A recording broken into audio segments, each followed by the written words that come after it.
Earnestly podcast coming to you on November 14th, 2021. This is actually going to be for November 15th, technically, because we're only actually 40 minutes away from Monday. So I figured I could get this in now while I could, and not when we're doing in the morning. How you guys doing anyway? Like I said a couple days ago, I'm gonna attempt to do this. Try to do these 4 to 5 times a week. We'll see how it goes. Kind of miss podcasting the way I used to back a couple years ago before burnout. Now, obviously, that's still a risk of burnout, but I figured let me try this. These short episodes, because I've been having a hard time. Well, two things. Number one, I want to touch on. Number one, I'm having a hard time finding time to record even my solo podcasts at home in the studio, because my time is now a bit limited these days. I've been working a lot more as of late. I've actually added now to my job as of late. I'm actually doing more voice work at my job. So you guys know that my actual job is I'm a poker dealer. And I've been working in this place for over 18 years. I love my job. I've been here a long time. I've been dealing poker for close to 9 years now. But recently, in the last like 6 to 8 months, we've started doing streaming games, like streaming some of our cash games, some of the tournament final tables, and streaming it on Twitch and on YouTube. And we've had a production team now. They started something, a production team and a commentary team. Well, I was asked recently to join the team, and I've been the last 2 weeks I've started doing commentary on a couple days a week on some of the games. This week, for example, I did two sessions. I did a cash game session on last Thursday, and then I did a tournament session on Friday, commenting on both. And I really enjoy doing it. I actually really do enjoy, because it's different too. I mean, you can say it's like podcasting. In some cases, it is kind of like podcasting, because there is a space to go outside the poker avenue and talk about other things outside poker. You do have to keep it close to poker as possible, obviously, and that's what I try to do, and I do a good job with that, I would think. But it's also something different, because while I've been doing podcasting for well over 10 years and radio for even longer, I've never done actual play-by-play or commentary work on games, whether it be a sports game or poker game or whatever it may be. So this is kind of something, in some cases, it's kind of out of my lane a little bit, but at the same time, it's been pretty an easy transition for me, because number one, I know poker pretty well, being in this industry now almost 2 decades. At some point you're gonna just know the terminology, you just know what you're talking about, and you know the situation. And I've pretty much fallen into it for the most part. So that's been one of the things that's been taking up my time, for starters, as of late. Also, another thing that's taking my time also too, and the reason why I haven't been able to do any podcasts in the studio for the most part, other than the football show I do every week, is that I know I need a new computer. The problem is, and I have a MacBook Pro. I had it since 2011, so it's about 11 years old. I think my days of being a MacBook Pro owner or MacBook owner is numbered, because if I decide to get a new computer, which I'm going to end up doing very soon, I don't think I'll be a MacBook. And it's not because I don't love it. 'Cause I do love MacBook. I really do love the machine. The problem is it's really expensive, and I can't justify paying well over like $1,300 for a laptop that I'm only going to use solely for the podcasting. Especially now in this day and age, where people don't even need computers anymore. You can do all your social media or other things that matter through your phone. So me spending $1,300 just for a new MacBook Pro is just not ideal for me at this point. That kind of money can go to savings, can go to my kids' college, can go to other things. And I can just get a regular laptop, Windows laptop, for more than three times less the price, and still does the same job. So my goal is to get a new computer by the end of the year. And the reason why I need a computer is because I probably said a couple times on the podcast, a few times in the last couple months, there's been times where I'll be recording a podcast and then it cuts out and it stops recording. Like I'll record a podcast, I record a video, for example, a solo podcast, and then right in the middle of me doing a video, it just stops recording it. Now, initially, I thought there was a short, with the mixer, because I had recently bought a new mixer over the summer, and we thought maybe there was an issue.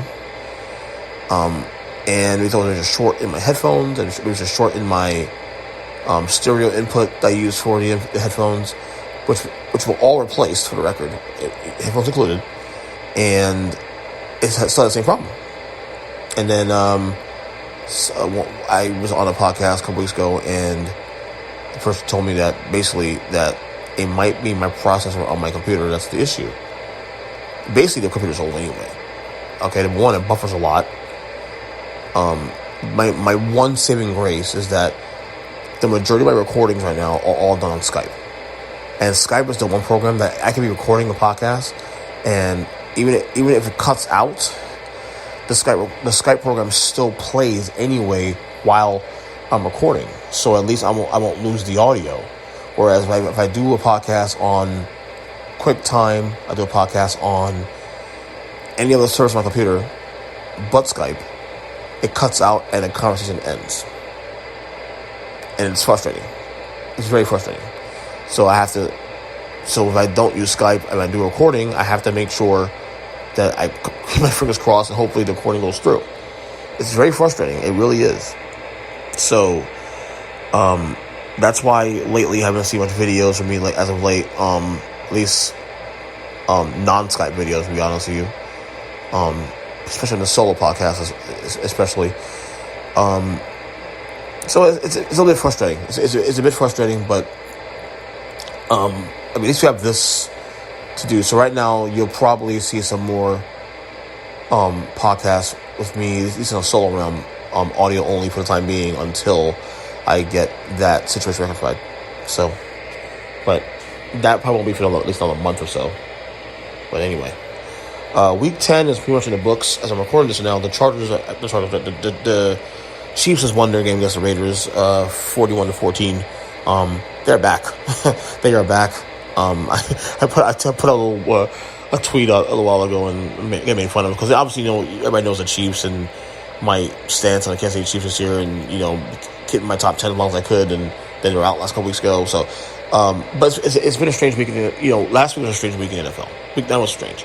Week 10, not as strange, but still has some strange results. It started off weird with the Dolphins beating Baltimore on Thursday night, but then you have also Pittsburgh tying Detroit. Detroit's not won a game yet.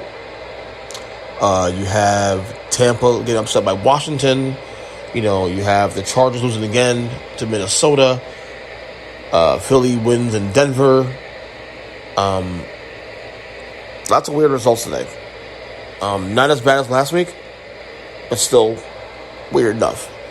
And the biggest takeaway for this week right now for me, and tomorrow night might be the same thing too, but I still have questions about the Rams myself. But the thing that I am taking away now as we enter the 11th week of the year next week is that there is no clear-cut favorite Super Bowl favorite. There's no clear-cut favorite. Like Tennessee, for example, is 8-2, and they lead the AFC. Technically by 2 games, because Buffalo's next in line, and Buffalo, but they have a tiebreaker against Buffalo to do the head-to-head. But Tennessee doesn't have Derrick Henry either, the best player. And how long do you think they'll sustain this? Now, to beat the Saints today, the Saints are a playoff-ish contender, but they're not world beaters.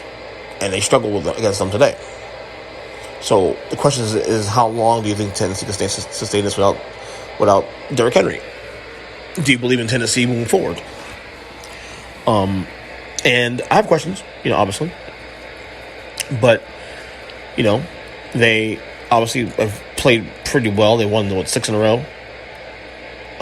You have Dallas, who won big today, bounced back against Atlanta in a big way. Was it 43-3, whatever it was?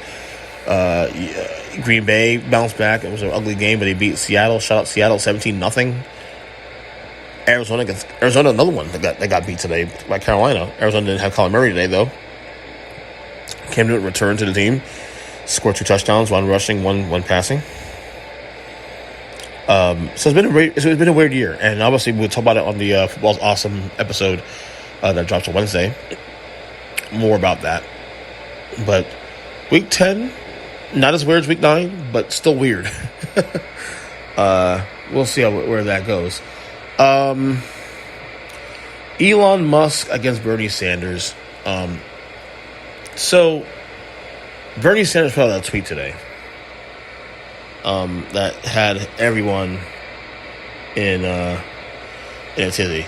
Talking about the rich. Basically talking about, how the rich should pay their fair share. And obviously Bernie Sanders, very big socialist, democratic socialist. Let me find a tweet that he said that Elon Musk responded to, because Elon Musk had an issue with what he said. Can't find it. I wish I could find it here, as I'm on Twitter trying to find I don't see it here. Let me see if I find it here real quick. Bernie Sanders, or put the tweet in here. Bernie Sanders. By the way, I don't necessarily disagree with Bernie Sanders either. All I want is fairness. Let me see. Here it is. Found it. Okay, so Bernie Sanders tweeted a day ago saying, basically, quote, "We must demand that the extremely wealthy pay their fair share, period." Elon Musk, who has also become, all of a sudden, kind of a jerk. Maybe at least that's the perception you can get from him. He replies to Bernie Sanders, quote, "I keep forgetting you're still alive." Also, then replying also to, "Want me to sell more stock, Bernie? Just say the word." I don't know. I do know that there's this perception of people who are not rich resenting the rich. And I get that. I totally get that. Elon Musk has sold off some shares. I think it was like $3 billion in shares. Some number. I can't remember the exact number. So it was a big number, about $1 billion at least, of shares about a week ago. And then he had, this is what the tweet means by him saying he wanted to sell more shares. I mean, what are you going to do? Bernie has a stance on that. Elon Musk, obviously, is a rich guy, billionaire. He's going to have a stance. I don't know. Elon does come off a bit like an arrogant prick here, like a douche.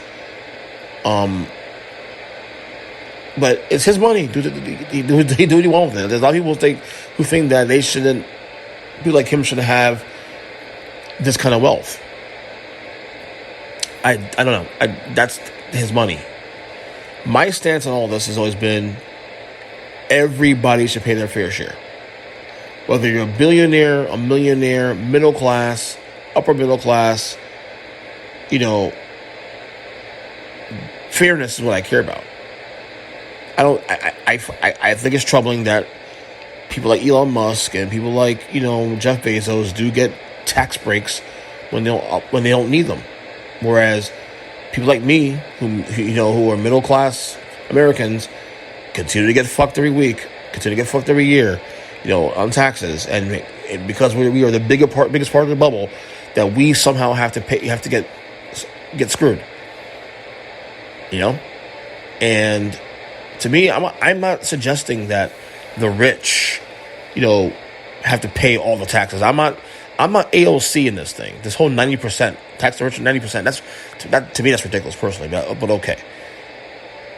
But I'm also don't like the fact that there are people who don't pay their fair share. and they need to pay their fair share in discussion. So Bernie Sanders is correct on that. Okay, now we can argue about the numbers and whether or not Bernie Sanders' numbers or where, what the numbers he believes in is where it should be, and maybe I'll disagree with Bernie Sanders on that front. But paying their fair share, they should pay their fair share. I don't think anybody with a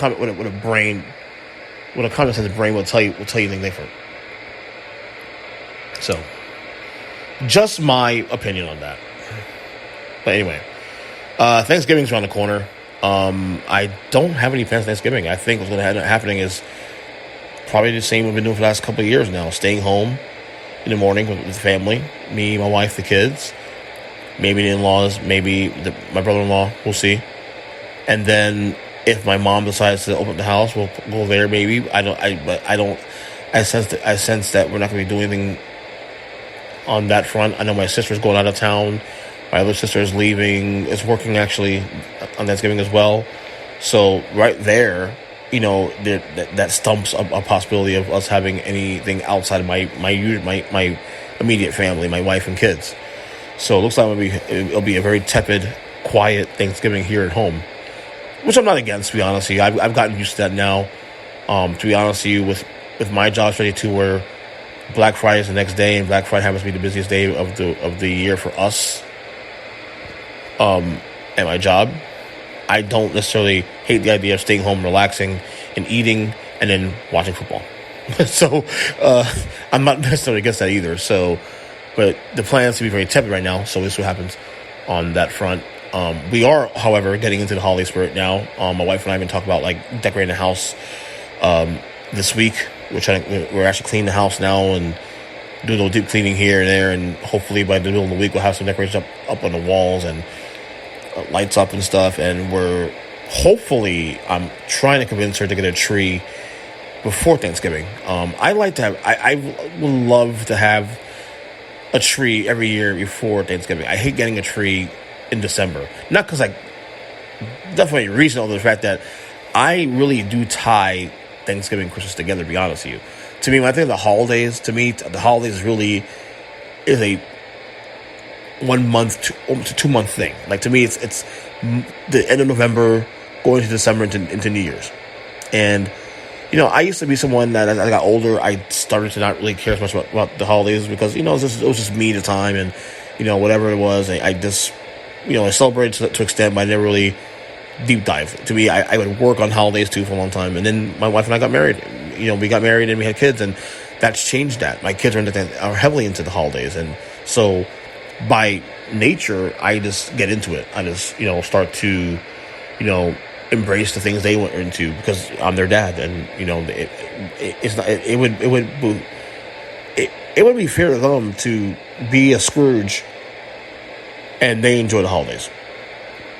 So yeah, I'm kind of that guy. I'm kind of that dad now, where I'm into Christmas now. I'm into the traditions we do. Go and see the lights every year. Take them to see Santa. Cookies. Watch the holiday movies. Play the music in the car all the time. My wife's already playing the music in the car now, as it is. And honestly, it doesn't bother me. And I was saying last year too on this pod that because of COVID, I am not against people embracing this stuff early, right after Halloween. I don't care.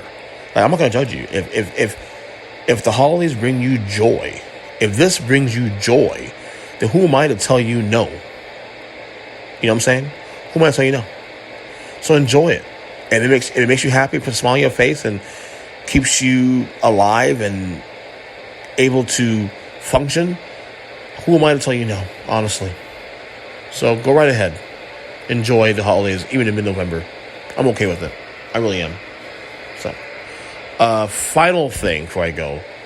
So, I don't know if it's me or not or something, but the last 2 days, I've been seeing mosquitoes and big mosquitoes in my house.